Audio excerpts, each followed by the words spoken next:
date, we don't know exactly. The tribe of Dan, D-A-N, settled along the coast. They were seafarers. Okay? They settled along the coast, and the bus line in Tel Aviv is called the Dan Bus Company. The hotel is called the Dan Hotels.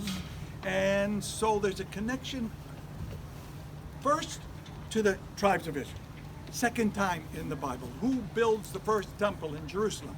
A little bit of Sunday school review, guys. Solomon, right? Who purchases the land? David. But David was kind of an unusual character. He was a musician. He was a poet. He was a womanizer. He was a traitor. Long list of things. He really wasn't the right kind of redhead, freckled, wild guy to build the temple. And his son Solomon built the temple. What types of materials were the actual building built from? The Bible tells us. From local stone, Jerusalem stone, and cedars from Lebanon. How did they get to Jerusalem?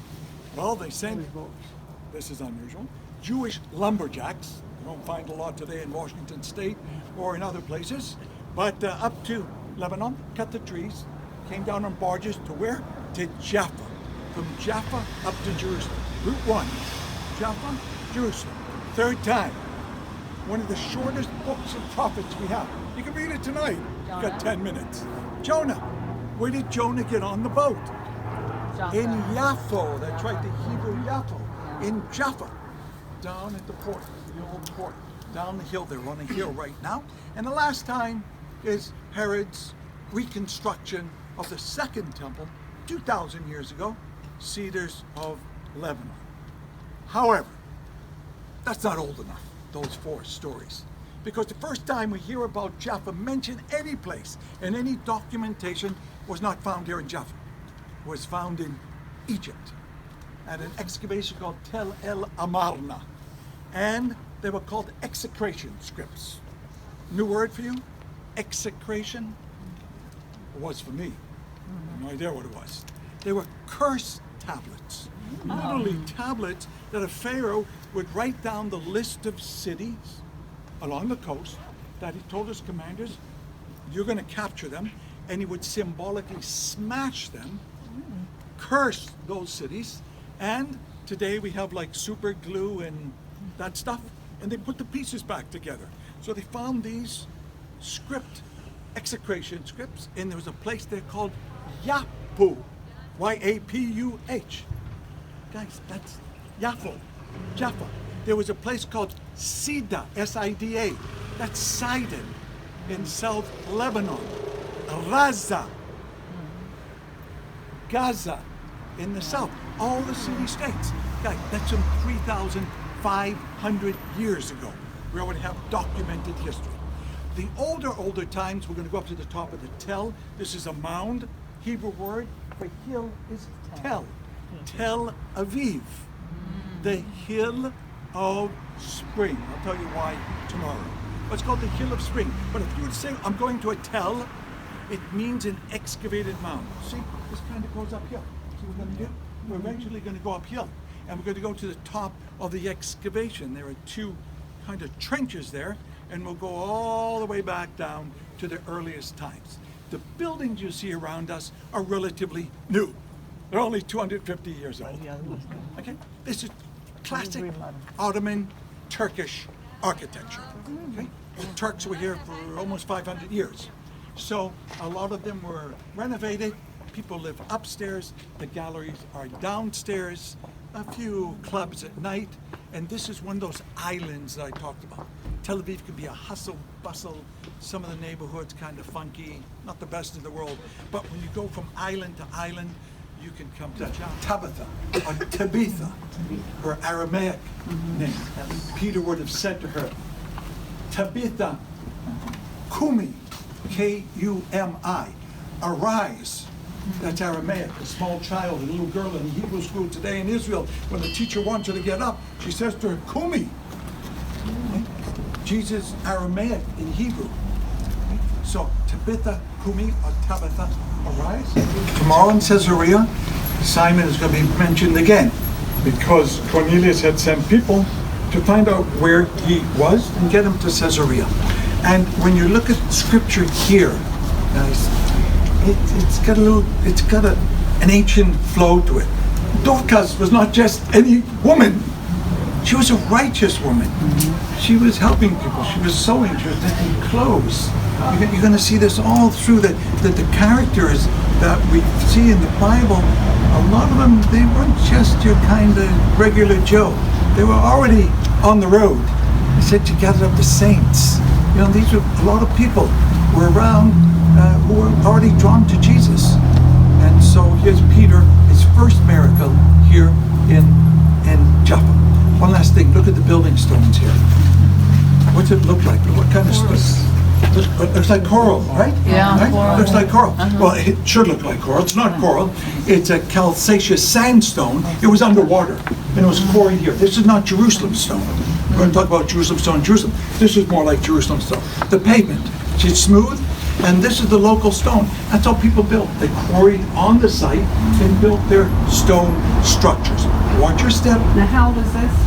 These buildings stone. 150, 200 years old, and many of them renovated.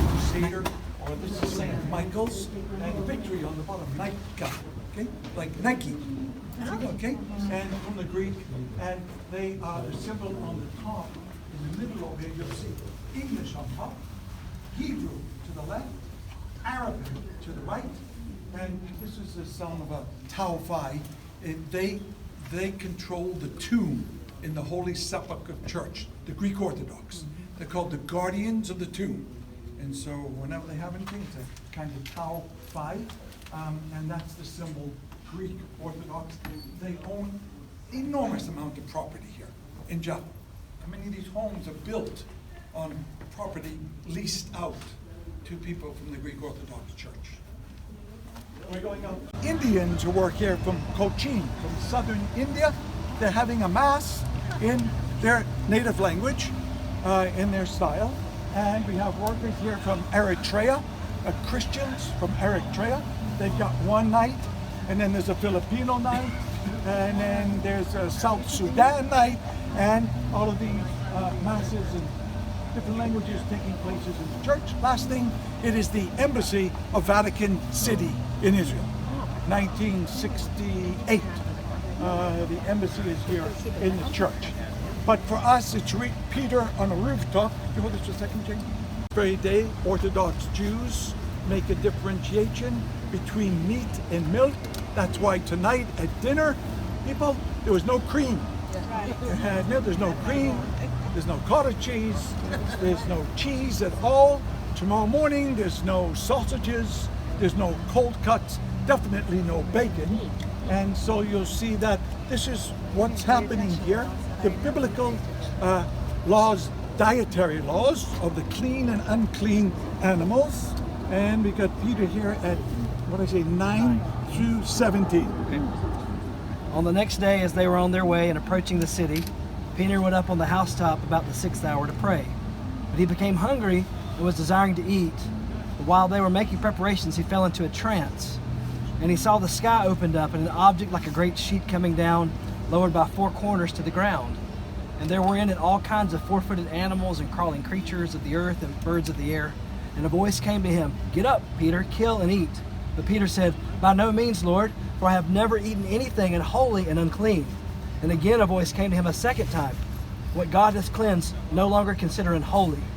This happened 3 times, and immediately the object was taken up into the sky.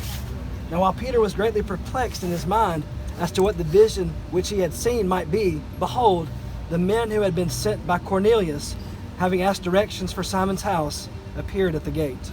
And your enemy had to come up against the wall. You didn't build it on a flat plane. You could get straight to the wall and get in with no problem. So there's a hill, a natural hill underneath us, and there's what's called stratification. Ancient garbage. Old buildings, the earthquakes, famine, people abandoned them, the walls fell over, and they never ever went back to the bedrock. They just built on top, flattened out, and built on top. So we're on Tel Jaffa, and they excavated here in the 1950s, big hole over there, and another one over here, and they got down to bedrock. Nothing below, that's the hill. And at the lowest levels here, we have what's called Chalcolithic period, around 6,000 years ago, 7,000 years ago. Chalcolithic means from stone to copper. Copper was our first metal in this part of the world. And then you add a little alloys to copper and you get bronze. And so the Bronze Age, there are people here called the Canaanites. Who did the children of Israel conquer the land from? These Canaanite federation and tribes. And then you add a little bit of alloys to the Bronze Age and you get iron. In the Israelite period, it's called the Iron Age. And so at different levels, you find different metals, different ceramics, different coins, and that's what all of these holes are all about. That's a replica down there of an Egyptian victory arch. On the other side, actually, there's hieroglyphic inscription. Every pharaoh had 5 names, so you know which they were talking about. That one belonged to Ramses II when he conquered Jaffa in like 1479 BC, long time ago. And he left the victory saying, I conquered the city. And it was part of it was down here to the museum today. And this little brown piece right over here, by the way, the University of Southern California, with a German university, was excavated a few years ago here. And they found coins on the street from the time of the Maccabees, 2,200 years ago, called the Maccabees fight the Greeks, a revolt here. And this is the beauty of archaeology. And you know, there's nice gardens here, but if you would dig down, you're gonna find something. You never ever finish an excavation. You always leave something for the next generation. Why? What do you think? I don't want to do all the work. That's number one. Right? Technology. Yeah. Technology. Today there's spectrometers. They didn't have spectrometers or wavelengths. You can get in and you can more or less see what's going on. There's also resonance testing, all sorts of things going on. So you're always going to leave a little bit. And with that, our last overview to the top of the mountain. You climbed, and you can't get away from it because the land is the conquering of Jericho on the top. There's the land of Israel. Here is the faith of Israel right here. You'll see a ram, okay? And Isaac over here on top of the altar. This is the binding of Isaac. This is the faith. Oh, Yes. yeah, I didn't see So it it either. tested Abraham, and maybe Abraham testing this God to see what's going to happen. And on the other side is Jacob's ladder. This is when Jacob becomes Israel. The name, the faith, and the land. If you don't know how to connect those 3 kind of spheres, you'll never ever understand about Israel, Jews, Israelites, the Bible. Because there's connected here. The land, the faith, and the name. Okay? This is what it is. That's simple. In a very, very secular Jewish city. It's not Jerusalem. But yet there's a lot of biblical connection. The great. Why the great? Who are the Herods? Why the great? Builder. Builder. He was a great builder. He was a horrible, cruel, despotic leader. He killed his sons, killed his wives, killed his best friends, killed his older brother. Extremely paranoid. When we get to Masada, you'll understand his paranoia. Very much so. But he was a great builder. And Herod built here the largest port in the Roman Empire 2,000 years ago. And when we get to Athens in Greece, Athens is a port. Where's the big port? Piraeus. Piraeus. But Caesarea was even larger than Piraeus. And it was called, guys, Caesarea Maritime. What is maritime? By the sea. Ocean. By the sea. That's right. Why Maritime? We're going to go to Caesarea Philippi tomorrow. Or Philippi. Or Philippus. Why that? Because it was in the area that was ruled by Herod Philippi. So it tells us this is Caesarea by the sea. Of course, there were other Caesareas. Up near Nazareth, there was a place called Dio Caesarea, known as Sepphoris.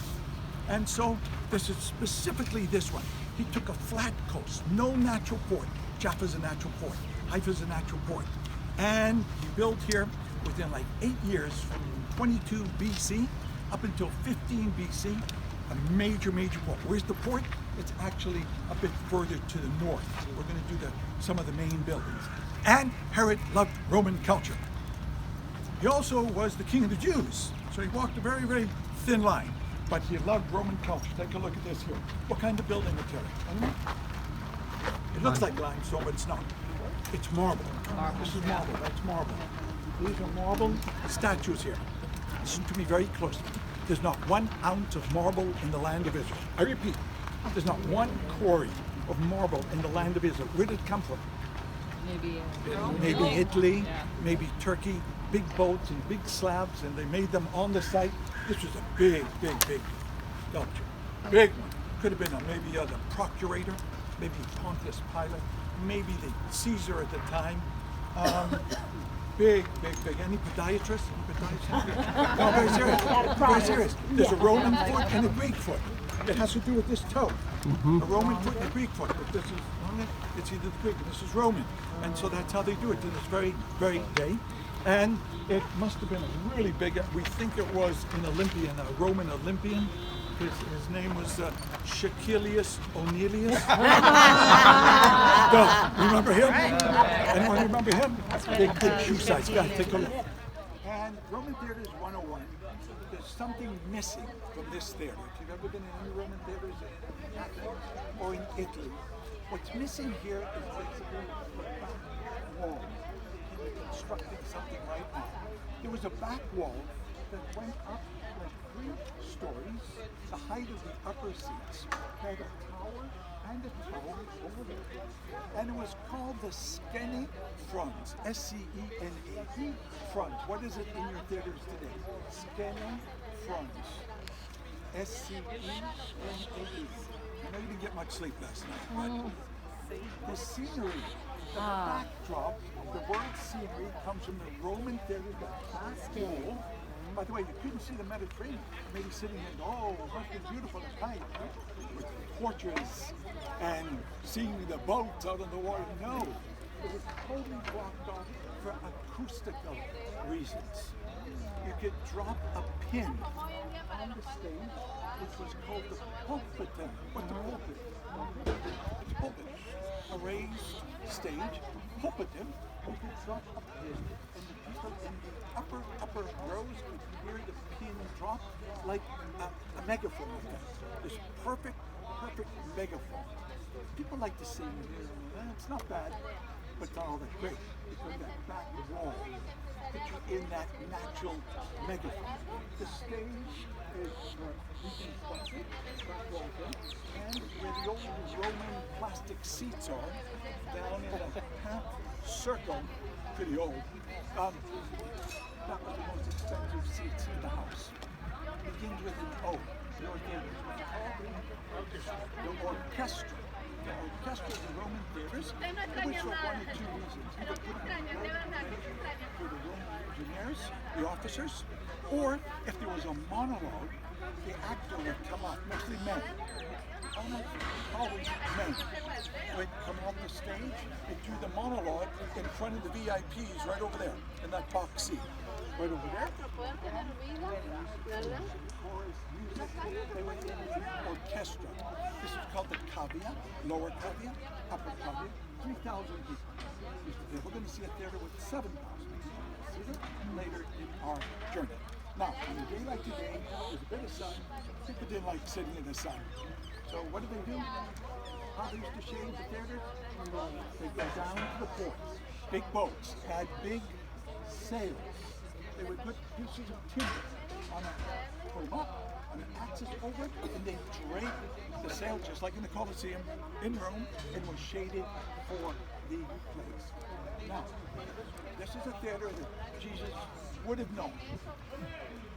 We definitely know that Peter probably stepped foot, and later Paul, in this theater, and definitely Cornelius. This is well known to him. Of the Gentiles, the God-fearers, Cornelius was a God-fearer. There were millions and millions of them. They were just almost there to accept one God. And this is the opening of the floodgates of the Gentiles being accepted what was an exclusive Jewish Jesus cult. A very small number of people at the beginning. So major junction here for Christianity, and actually later also libraries here, Christian thinkers, first, second, third century, Eusebius, Origen, here in Caesarea, really the early church takes root here in those business people and academic officers in the army. For 1,000 years, people spoke Greek, and this is Greek, and what do we see here? A cross, and also here. Roman Byzantine, Christian, very.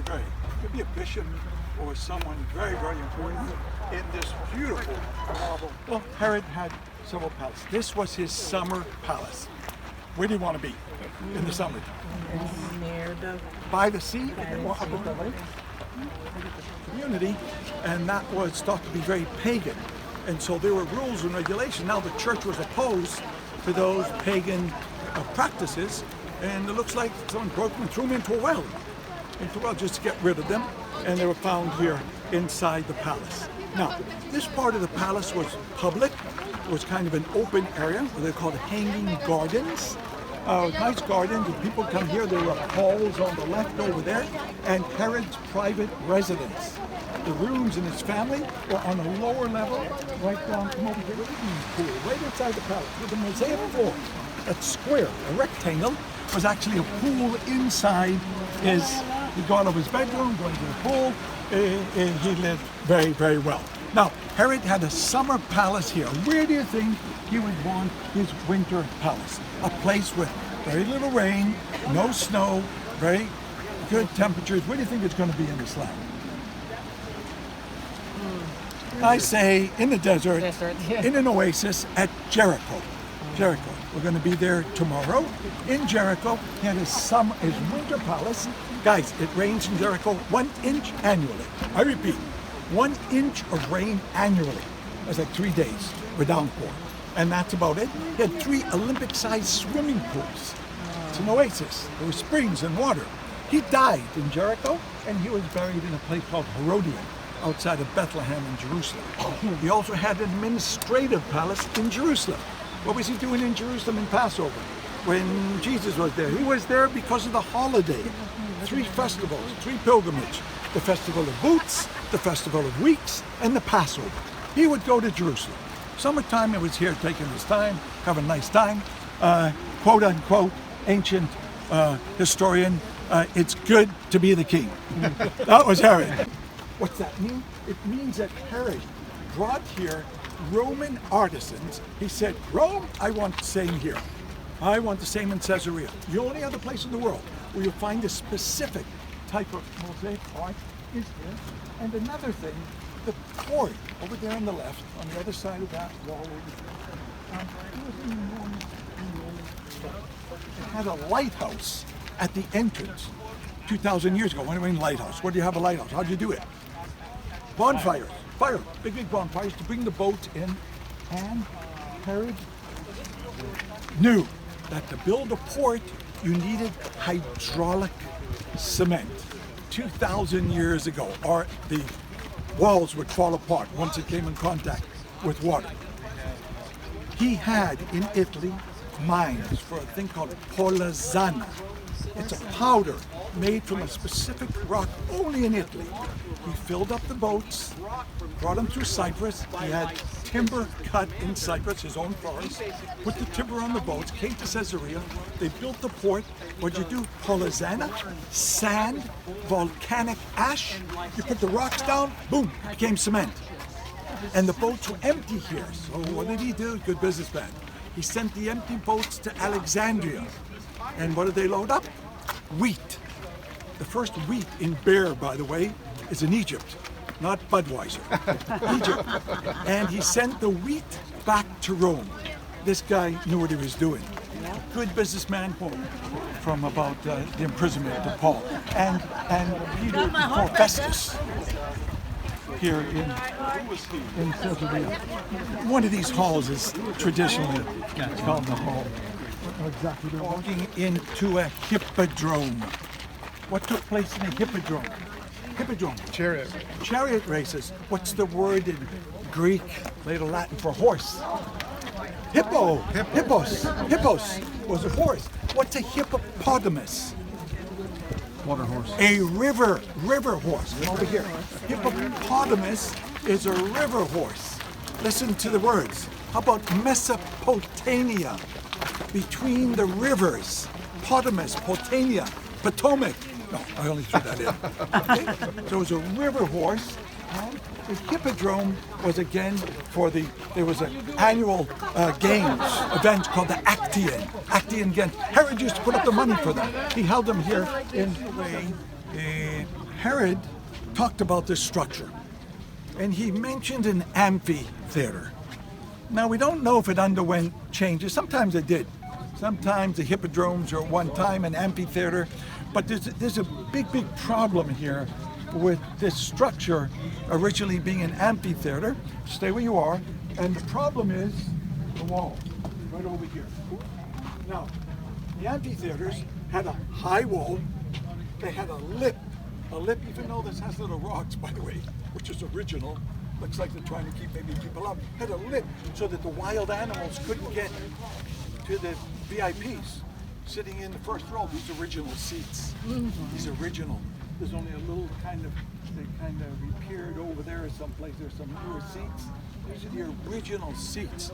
What happened to the western part of the hippodrome?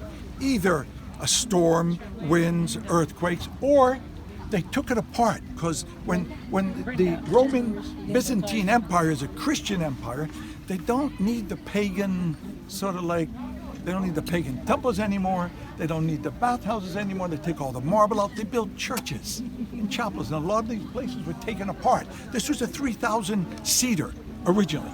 The spina was down the middle, called the spina or spina. The horses and the chariots came around all the way down there were the starting gates, and this was action downtown Caesarea. It's not rock or marble. And this was a latrina. The sewage would go down with the flow of gravity. Anyone know what a bidet is? Bidet? Yeah. Fresh water? Right here. Right in front. The fresh water leaves. They had loofah. They used sponges. You know that? It looked like they were co-ed. People had long garments. And this was later added on as a 5-star latrina. That's where the word comes from. The ancient kind of toilet seats with a little nice edge, so that you could get, it wasn't sharp. You could just sit down comfortably, and there were big spaces and then smaller ones for different sized people. Well, Roman architecture explained to me that all of these things sticking out here, this is for scaffolding. They used to use scaffolding to put up the plaster. That's original plaster up there. You didn't want any leakage along the way or anyone stealing water, and that's still some of the Roman plaster that still exists here. And that lip was basically for scaffolding. And on the other side you see also there's stones. It has nothing to do with ornamentation. It has to do with actual building of the platform and then putting the stones up and the keystone. To get the keystone in to hold the weight of those 3 canals on top. At the end of a day of atonement, Jews fast. It's called Yom Kippur, and they say several times, "The Lord, He is God. The Lord, He is God. The Lord, He is God." 7 times, and then a blow of the shofar's ram's horn, and the holiday ends. It's all from here at Mount Carmel. Another test of faith. Why here? There's a spring right down from why they build a monastery here. There's a spring. The only place on the mountain is a spring. He filled the trench. You had to have access to water. And so this is the traditional site in the Carmelite monastery. We're going to go up to the roof. We're going to do a biblical swing of view. Bring your cameras. Lebanon border, off in the haze, up to the north. Nazareth, the ridge, that's going to be there. A little bit of haze, white buildings on the haze across. Oh, okay. That's called the Nazareth Ridge. We will be up there. And a little tough, but if we go to the right of the ridge, we get a little bit of clearing. There's a Sore Thumb mountain top. That's Mount Tabor, the Transfiguration miracle. And where Deborah, the Song of Deborah from the Bible, where the commander Barak, up here in the Jezreel Valley, we go to right, you see another hilltop. That's the Moreh, M-O-R-E-H, the Moreh Hill. The Midianites were camped there. And down in the valley is the spring of Herod, or Harod we call it. It's where Gideon gathers his 300 soldiers down in the valley, and then we go up to another mountain. That's Mount Gilboa. There's a plane, helicopter. Yeah. Right below it, there's another mountain. That is Mount Gilboa. This is where our first king, King Saul, is killed in battle with his 3 sons, one of them being Jonathan. David comes up and curses the Gilboa because his best friend was killed there. That's the Gilboa right over there. And down to the right is what we call Samaria, the Good Samaritan, the woman at the well in Nablus and Shechem. And that's down to the right is Samaria.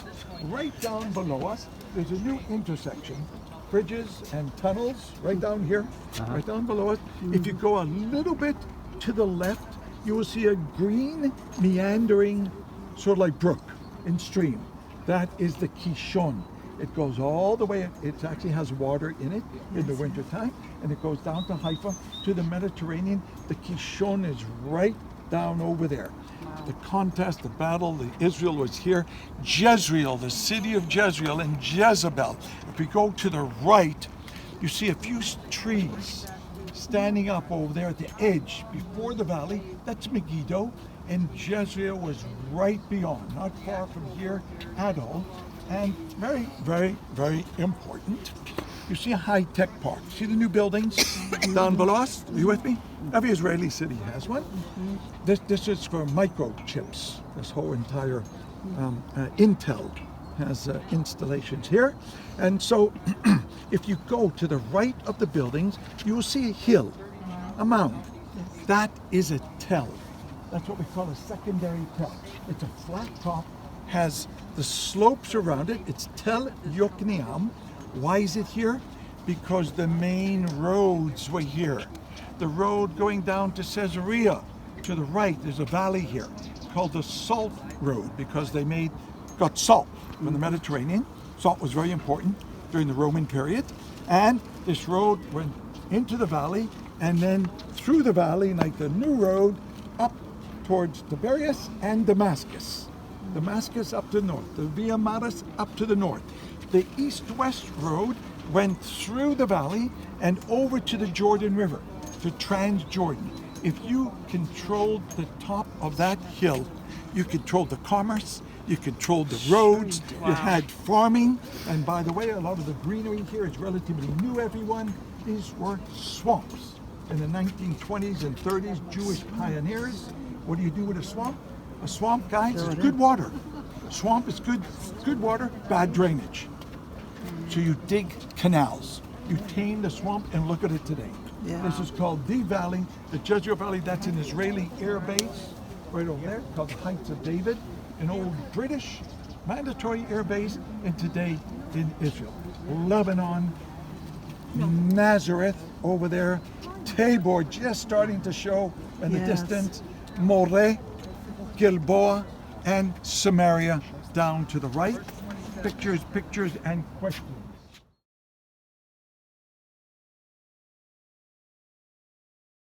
Macro and the micro. This is the big picture. This is the big picture of the ancient Middle East. Egypt, down in the south, Alexandria, the Nile River, the Sinai Peninsula, ancient Canaan, the Canaanites, and you see up to Damascus, Tadmor, and down to Mesopotamia. Babylonia, Mesopotamia, the two rivers, the Tigris and the Euphrates. This is called the Fertile Crescent. The Fertile Crescent. What's in the middle? Desert. No water. No water, lack of water. That's the whole concept. And the land of Canaan, later to be the land of Israel. What continent is it on? Where are we now? What continent? Asia. And Asia Minor. M-I-N-O-R. It's a bridge. Why is this land